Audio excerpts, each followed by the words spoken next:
آپ لوگوں کو کب اطلاع ملی اور کیسے آپ وہاں سے نکلے اور کون لوگ اس میں نہیں نکل سکے، کسی کی شہادتیں ہو گئیں یا کیا ہوا، وہ ذرا. اس میں دیکھیے جی مختلف جگہوں سے ہمارے چٹاگانگ کے تو ظاہر بات میں بہت کلوز تھا، اس لیے اور مجھے پتہ چل گیا تھا تو میں نے بتایا تھا، اللہ میاں نے خواب میں بتا دیا تھا you are going to be surrender.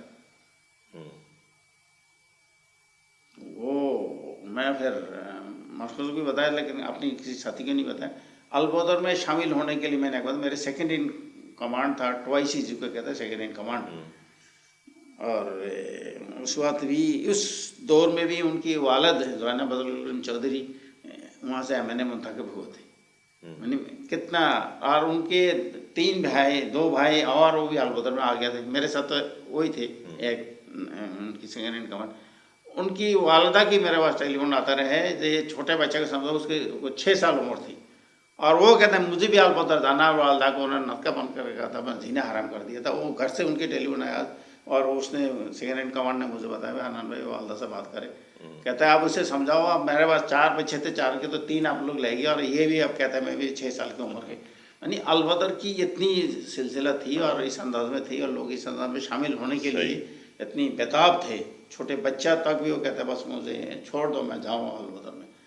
بات یہ ہے اس انداز میں جب البدر آئی میدان میں آئے الحمدللہ بہت کام جس طرح کام کیا تو انہیں سرنڈر ہونے تک ہمارے چٹاگانگ کی جو ہیڈ کوارٹر تھا اس میں ہم نے ان کو سمجھ آ گئی تھی، وہ وہاں سے نکل گئے. جہاں جہاں یہ مثلا ڈھاکہ میں دوسری جگہوں میں ایسے جگہوں میں جن کو بتایا نہیں تھا آرمی والے جب ہم سرنڈر کرنے جا رہے ہیں تو اس میں پھر ہمارے 10,000 کارکن شہید ہوئے پورے ملک. 10,000 کارکن اگر پہلے بتا دیتا نا تو ایک بھی نہیں ہوتے. ہمارے یہاں سے کوئی بھی جب ہمیں پتہ چل گیا تھا، مجھے پتہ چل گیا تھا اور وہ صبح مجھے بلا کے 15 تاریخ کو 16 دسمبر کو ہتھیار ڈالا نا، 15 دسمبر کو مجھے کیپٹن صاحب بلا کے کہتے ہیں، کیپٹن صاحب تو مجھے مسکرینٹ کہتے تھے، پیار سے محبت سے مجھے مسکرینٹ کہتے تھے.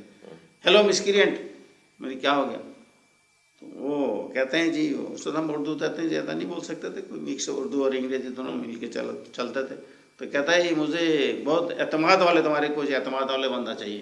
میں نے کہا تھا البدر کے سارے غدار نظر آ رہے تمہیں. میں نے یہ کہا البدر تمہیں غدار نظر آ رہا اس میں کیا ہے؟ تو کہتے ہیں نہیں بس کچھ خاص کام کے لیے. میں نے کیوں نہیں کہتے اسٹیٹ بینک کے کرنسی جلانا ہے. کہتے ہیں ہاؤ ڈو یو نو؟ میں نے اللہ میں نے خواب میں بتا دیا مجھے you are going to be surrender. اگر تم نے ایسے ہی کرنا تھا تو ہمیں کیوں میدان میں اتارا؟ میں نے یہی اس طرح ہی کہا تھا. میں نے بندہ دیا اور ہمارے ساتھیوں نے جو صبح سے لے کر شام تک اسٹیٹ بینک کی کرنسی جلا کے آیا اور اگلے دن صبح جب جانے لگا تو ان کی جیب میں کرایہ نہیں تھی اور مجھے ہی سب کو کرایہ دینا پڑا نکال کے. کروڑوں روپیہ جلا کے آیا، کروڑوں روپیہ جلا کے آیا صبح سے لے کے شام تک.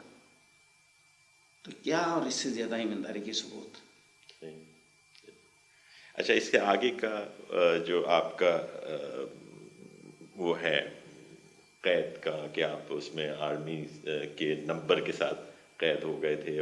ہاں اس وقت ریڈ کراس اس کیپٹن صاحب نے اس کی مہربانی، وہ یہیں آج کل ماشاء اللہ یہیں فضائیہ کالونی میں رہتے اور تو میرے لیے جو ستارہ ضرورت اعلان ہوتا ان کو دے دیا گیا. انہوں نے خود بھی الطاف حسین قریشی کی انٹرویو دی، اس وقت کی انٹرویو الطاف حسین قریشی کو اردو ڈائجسٹ نکال لیں، اس میں صاف نظر آئے گا، اس بات لکھا ہوا. اس نے بتایا یہ تو ستارہ ضرورت میرے لیے مجھے دے رہا ہے، میں تو عبدالحنان کے حق ہے اس کے لیے لکھا تھا. میں نے انہوں نے ریکمنڈ کر کے لکھا تھا، بریگیڈ آتا محمد ملک صاحب نے ریکمنڈ کر کے بھیجا تھا جو بریگیڈ کمانڈر تھے.